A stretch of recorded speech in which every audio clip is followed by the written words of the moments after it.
Have you ever stopped to think about how fortunate you are to simply walk on the beach or ride a skateboard? Many of these things are taken for granted. Today, we are going to explore the condition cerebral palsy through a brave young girl named Allison. So, what is cerebral palsy? Cerebral palsy is a neurological disorder caused by a non-progressive brain injury or malformation that occurs while the child's brain is under development. These developmental malformations can occur before, during, or after a child is born. This condition impacts 17 million people worldwide. There are 3 forms of cerebral palsy. Spastic is the most common type that affects 75% of those with cerebral palsy and means the muscles are tense and contracted. Ataxic is the least common, only impacting 5%, and causes poor sense of balance, which leads to trips and falls. The last type is dyskinetic, which affects 20% and causes constant, uncontrolled movement of the head, eyes, and limbs. Cerebral palsy can also impact the limbs differently. For some, it impacts all 4 limbs, which is called quadriplegia, 2 limbs, which is called diplasia, or only one side of the body's limbs called hemiplegia. It impacts different parts of the brain. Spastic affects the cerebral cortex, dyskinetic affects the basal ganglia, and ataxic affects the cerebellum. If a child has a mixture of these, it can impact the whole brain. Some of the major symptoms or complications associated with cerebral palsy include problems eating, speaking, breathing, sleeping, seizures, difficulty swallowing, shaky, poor posture, balance, and ability to move. Though these are the common symptoms, cerebral palsy affects every patient differently, which adds to the complexity of the condition. Thankfully, cerebral palsy is a condition that doesn't worsen over time and can be improved with the help of physical therapy, surgery, and medications. Though it is permanent, these treatments drastically improve the patient's quality of life in that it helps them live with less pain and complications. With the help of advanced technology, there are new devices that are being tested to be used to allow these children to walk again. Now, let's apply all of this information to our patient.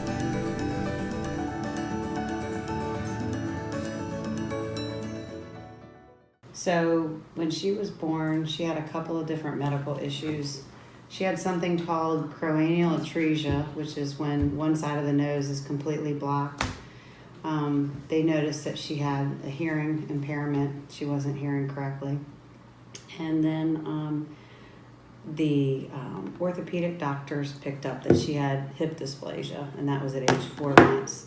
So by the time we went back to the ear, nose, and throat doctor, after he put some tubes in her ears, he suggested that we go ahead and have some genetic testing, because he said that usually when there are several different hits like that are happening within those first few months of, when a child is born, that they might want to do some genetic testing and just find out what's going on. So we actually didn't find out that she had a chromosome deletion until she was 8 months old.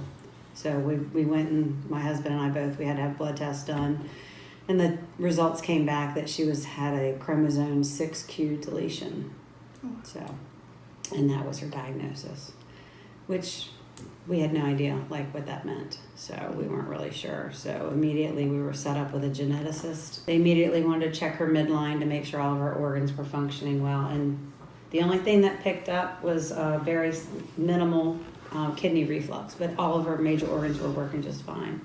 So, anyway, we were pretty much overwhelmed, by age 9 months at that point, after we'd gotten the diagnosis, just to try to figure out where we were headed with her and what was going to happen, what was going to make her life different.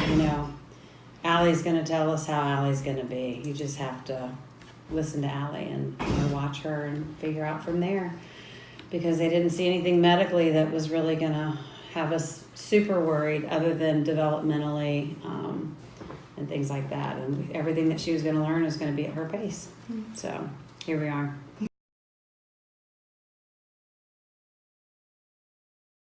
I think most of it is with the walking. She has to wear a diaper because she can't toilet herself. And feeding is an issue. We always have to cut her food up really, really small. She had some issues with chewing and swallowing. What are you doing?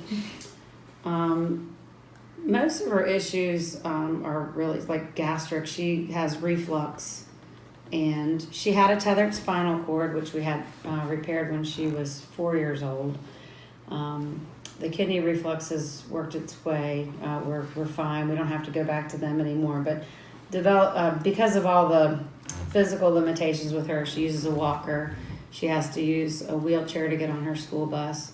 So we continuously see a rehabilitative doctor. So we go to her every 6 months. She just, I think most of it is just somebody always has to care for her. You know, she can't do everything by herself. So she's always got to have somebody around to help her out. So.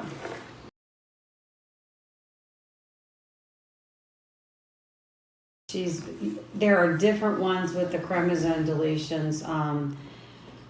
Really, there are a lot of kids at her age that would have experienced seizures. We're so lucky, you know, from what we were finding out, we have not dealt with any seizures, knock on wood. And I think that for the most part, it's speech, the inability to speak and get things out clear, and walk and be independent. But yeah, I think that's pretty much, you know, the biggest issue. Mm-hmm.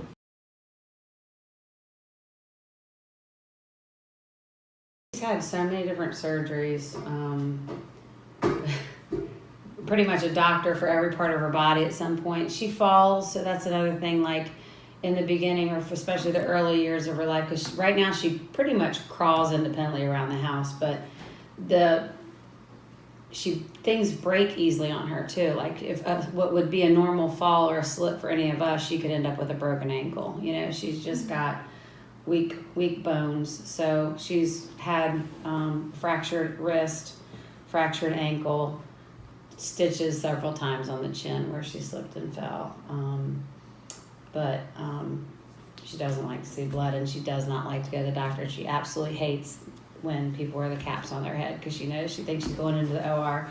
For the dentist, we can't just go to the dentist and have her have a regular oral procedure in there. It's gotten it now where that can actually kind of clean her teeth in there, but filling cavities and all that, we have to take her to the OR because she can't sit still, and she is a strong little cookie. So there's no way they can do it without putting her under anesthesia. Yeah. She also can't do like regular sedations.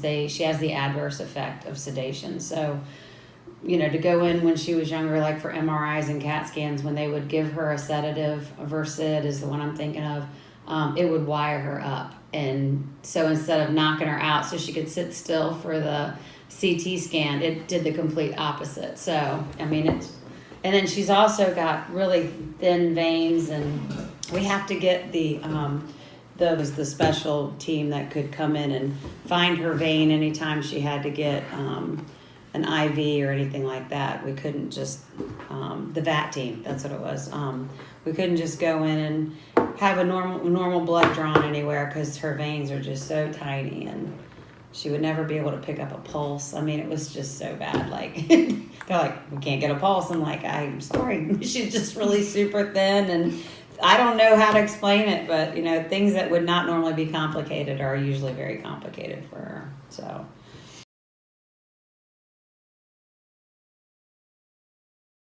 I think the main thing is just the fact that she, you know, she's can't be independent. I mean, she's always got to have somebody taking care of her. So the fact that, you know, she's almost a teenager. She's 12 now, and she's not ever going to be able to do what a typical teenager would do, like drive a car or move out of the house. So, I mean, she's going to be with us forever. She is going to always be with us. So finding people to help take care of her, and people, you know, to watch her and stuff like that to give a little relief. But I mean, we've always got to have somebody with her. So I think that's probably the biggest thing.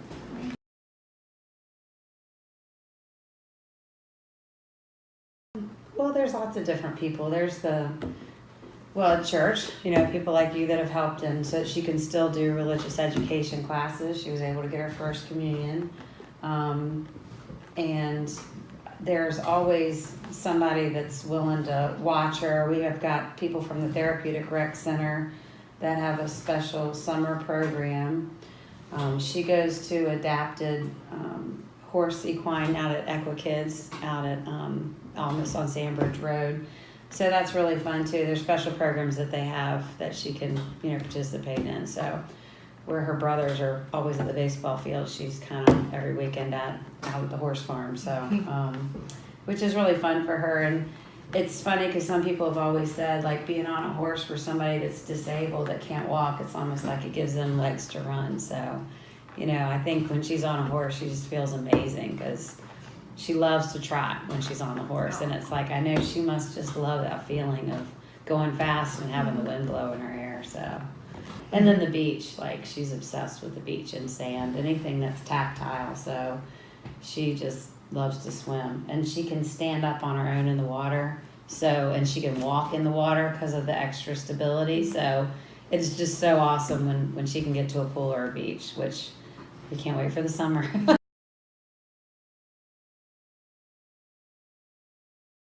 Well, it's funny. I think probably still the hardest thing is all the kids and stuff that stare, because they just don't know. And I feel sorry for the kids because I know they're looking at her thinking, gosh, is that going to happen to me? I mean, I can only imagine what they're processing in their head. But I think, if there's one thing about Allie, even though she has all these developmental issues, she's like the sweetest thing you'll ever meet. And she's always hugging and loving. And people that meet her, like, everybody just always says she's like a little angel, and it's just, to know her is to love her. And she's so innocent and loves the simplest things, and things that are so important to other people are not important to her, and it makes you really realize that it's just the simple things in life, and how, gosh, just how intense the body is, and how just one little itty bitty chromosome, how it can affect somebody so much. Like, I don't know if there's answers for a cure or whatever, and I know so many people do the cord blood, and I don't know, the expansions that's going with that, but if I could just know, like with an autistic child, it's kind of like the same thing. If I just could know everything that was going on inside of her brain. I know she understands. That's the one thing I guess I probably want people to know. I know that she understands what we're talking about. So the good thing is she's very calm. So, it doesn't get really difficult to take care of her, but it is a challenge.